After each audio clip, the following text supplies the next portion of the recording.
India G7 की table पर आ चुका है, यानी इंडिया अटेंड करेगा G7 की समिट।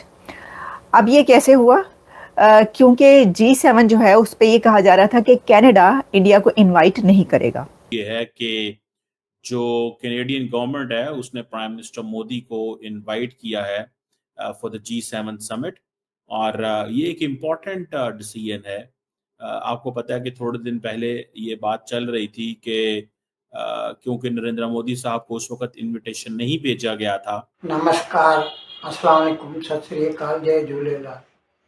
मैं हूं जी प्रेम मटनानी और आप देख रहे हैं हालात हाजरा का प्रोग्राम।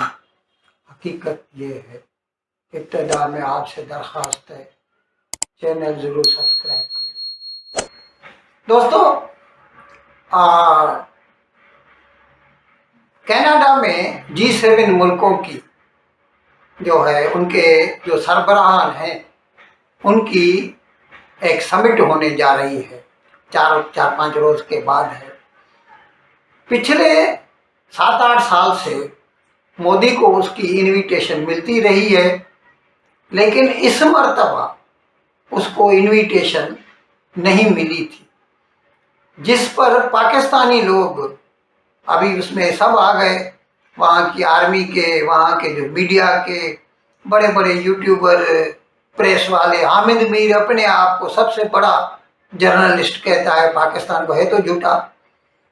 उसने वो भी बगले मार रहा था कि भारत को या वज़ीर आज़म मोदी को G7 में आने की दावत नहीं दी गई।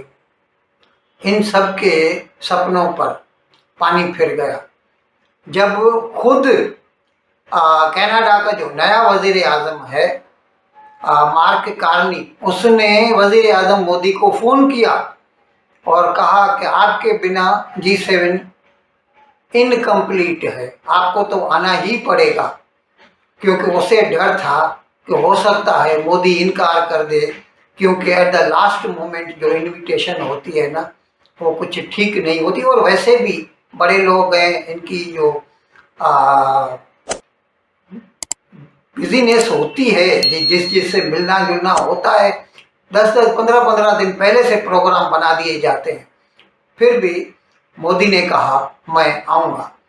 अब इसके बारे में खुद पाकिस्तान के जो यूट्यूबर्स हैं वो इनके मुंह पर कालक मर रहे हैं। जो लोग खुश हो रहे थे, और वजह दी थी क्योंकि पहले का जो वज़ीर आज़म था ना कनाडा का, जस्टिन ट्रूडो, वो खालिस्तानियों को खुश करने के लिए, उन्हें चमचेगिरी उनकी करने के लिए उसने दुश्मनी का रास्ता अख्तियार किया था भारत के साथ, और जिसकी वजह से हमारे ताल्लुकात इतने गिर चुके हैं कि अभी हमारे पास हाई कमिश्नर नहीं है, न भारत में कनाडा का, न कनाडा में भारत का।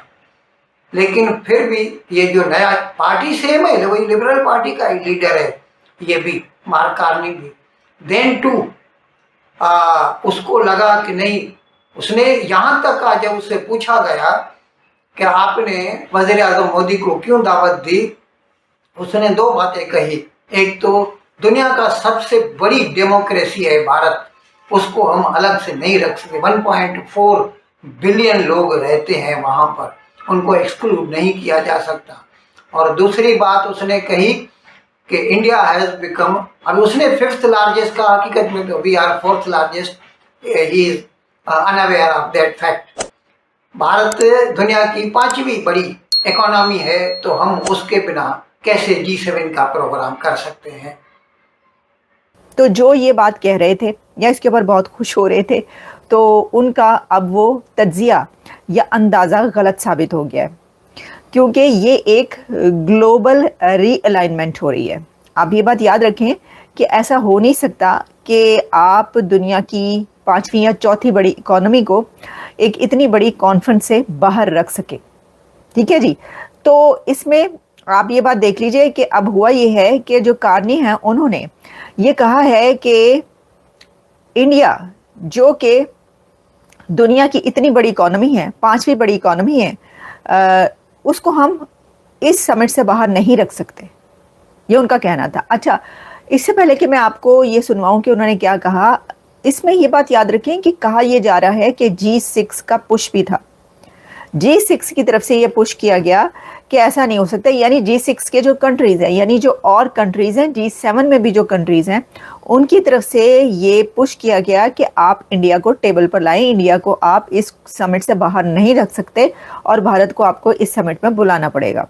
क्योंकि देखें, वैसे तो अगर देखा जाए कि कनाडा इस समिट में क्यों बुलाता पीएम मोदी को, क्योंकि वो तो आपको पता है कि इससे पहले बड़े दोनों कंट्रीज के बीच हालात ख़राब रहे, ताल्लुकात बहुत ख़राब रहे, relations.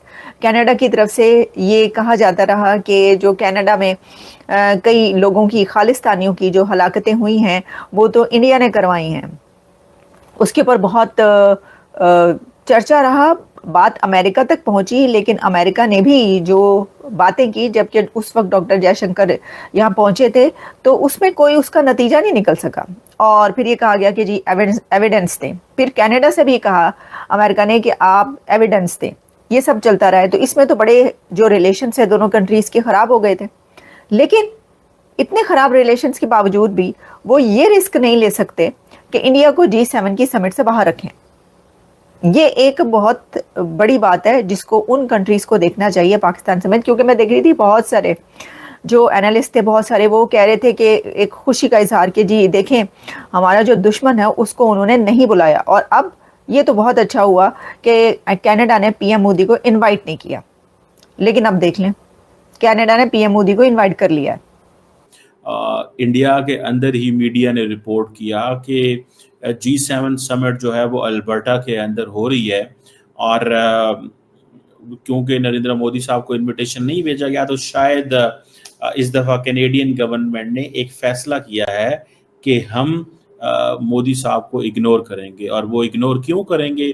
There is a logic behind that, and that logic is कि इंडिया जो है वो ट्रांसनेशनल रिप्रेशन में इन्वॉल्व था, जिसमें एक इंडियन जो कि बंदा था जो कि कनाडा में चला गया, and he was now Canadian citizen, जिसको इंडिया जो है वो खालिस्तान की मूवमेंट या खालिस्तानी टेररिस्ट कहता है जिन्हें, और वो जो निजर था बंदा जिसको कनाडा के अंदर कत्ल कर दिया गया था, और उस वक्त के साबिक जो सदर थे, वज़ीर आज़म थे, उन्होंने ये कहा था कि ट्रूडो साहब ने कि इंडियन गवर्नमेंट के लोग इन्वॉल्व हैं। और उसके बाद इंडियन जो हाई कमिश्नर थे दिल्ली ऑटवा के अंदर, उनको बुलाया गया, जिस पे वो गए नहीं, और उन्होंने वो वहाँ से वापस अपने मुल्क चले गए।